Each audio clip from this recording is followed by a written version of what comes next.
Bongbong traidor, bongbong traidor. O handa na ba kayong isigaw yan, mga loyalista nga?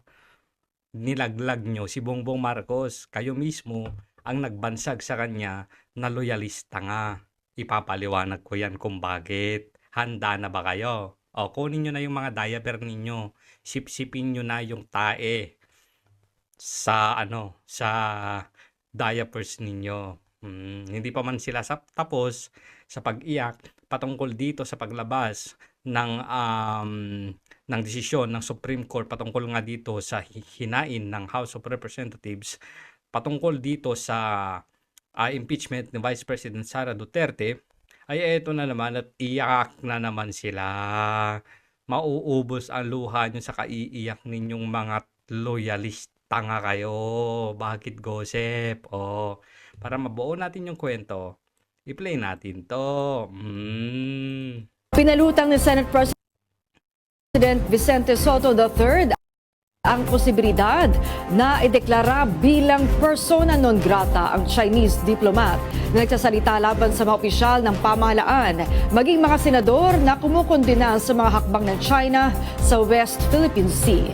Ginawa ni Soto ang pahayag kasunod ng mga sinabi ni Senator Risa Ontiveros na binatikos ang Chinese Embassy sa Maynila dahil sa mga binibitawang salita laban sa mga Philippine officials. Minamaliit din aniya ng China ang kanilang Senate Resolution 256 na nilagdaan ng 15 senador na kumukondena sa Chinese Embassy statements laban sa Philippine officials. Di ba? Merong pinalutang itong taga One Bull University na si Tuta Soto na persona non grata. Gawa tayo ng resolusyon para ikondena yung ginagawa ng mga tauhan dyan sa ng Chinese Embassy. Ngayon, pumirma 15 mga senador. Yung mga loyalista nga, ano ba ang tawag sa mga pumirma?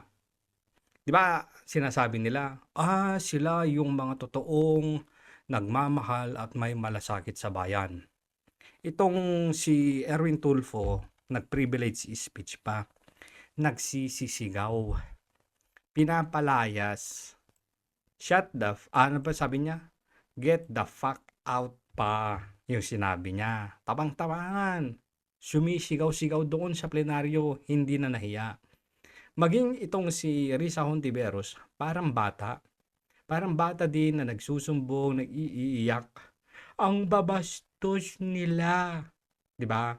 Hindi sila karapat-dapat na nandito sa Pilipinas. Si Senator Erwin Tulfo naman, sinasabi niya, Mr. President, hindi nila iginagalang ang demokrasya sa ating bansa. Kung ayaw nila sa patakaran ng freedom of speech, lumayas sila. Layas. Gumaganyan pa. So ngayon, tingnan natin itong, diba, yung mga 15 senador, sabi nila, mga may malasakit sa bayan. Ito naman daw, yung mga ayon sa mga loyalista nga, sila yung mga traidor. Bakit? Kasi hindi sila nakiisa doon sa pagpirma ng resolution. Robin Padilla, Bongo, Bato, Marcoleta, Cayetano Pia, Joel Villanueva, Marcos Aimee de la Rosa. Ba't dalawa si de la Rosa? At si Chis Escudero. Ito daw mga walang pagmamahal sa bayan. Mga kakampi daw ng China. Mga traidor daw sa taong bayan. Talaga ba? Mga loyalista nga ang nagsabi niyan, ha. Ngayon, punta tayo dito ngayon sa presinto. Sa presinto, tignan nyo. Sagot. Play natin to, ha. Yusek, may moves from certain legislators na ideklarang persona non grata ang Chinese ambassador over remarks he's been making. No! Parang nasa loob lang ng presinto, Tingnan natin yung no. Walang galang. Hindi pa tapos yung reporter. Kita nyo yung paano siya lumagot? No! Remarks he's been making. No! No ang sagot ng Pangulo. So, no. So, hindi niya ah, pinapanigan yung resolusyon ng mga senador. Ngayon, yung mga senador na to na hindi pumirma, ang tawag ng mga loyalista nga ay traidor, pro-China, hindi mahal ang taong bayan, hindi mahal ang Pilipinas, nakakasuka. Di ba? Ngayon, tinanong si Claire Castro dito kung kung ipepersonalan grata ba o ng Pangulo. Ang sabi, no. No. Ngayon, tanong, mga loyalista nga, handa na ba kayong tawaging traidor din si Bongbong Marcos? Yun ang tawag nyo sa mga hindi lang pumirma. Ngayon, si Bongbong Marcos, sinabi niya na hindi niya ipepersonalan grata yung Chinese ambassador. So, kung susundan natin yung logic ninyong mga tanga kayo, si Bongbong Marcos, traidor din. Pakasimple, di ba? Talingan mo natin to. No. Ito na kailangan patapusin tungkol sa ganyang issue. So, sabi ng Pangulo, no. So he is strongly opposed to those moves. Basta ang sagot ng Pangulo patungkol sa panawagan na idedeklara ng persona non grata ang isang ambassador, no. Napakaliwanag. No. So, paano yan mga loyalista nga? E di, kung ang logic ninyo, yung mga hindi sumuporta doon sa petisyon ng mga nasa Senado, traidor. Ano naman ang tawag nyo sa Pangulo ngayon? Siya yung final na magdedesisyon dahil tanging ang Pangulo lamang ang makakapagdesisyon kung yung isang ambassador o representante ng isang bansa dyan sa Pilipinas ay ipepersonalan grata. Siya lamang ang sagot na ngayon, no. Handa na ba kayo, mga loyalista nga? Sige na, sabay-sabay.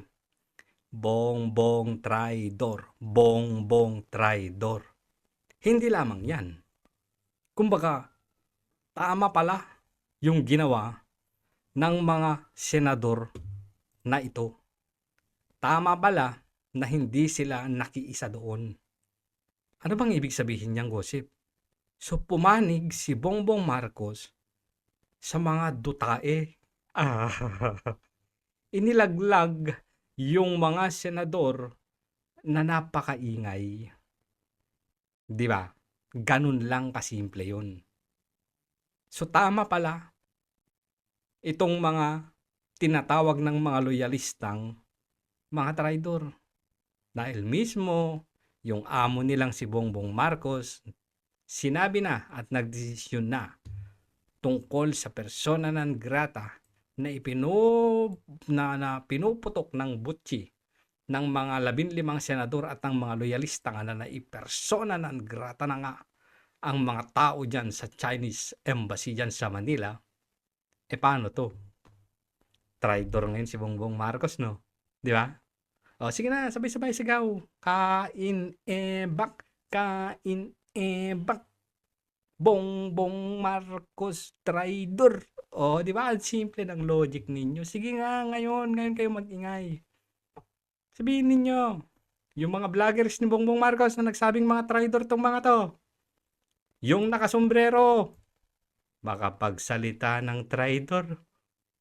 Yung mga traidor pala, kinatigan ng Pangulo. Tama pala yung desisyon nilang hindi makiisa. Dahil mismo, si Bongbong Marcos, sabi niya, no.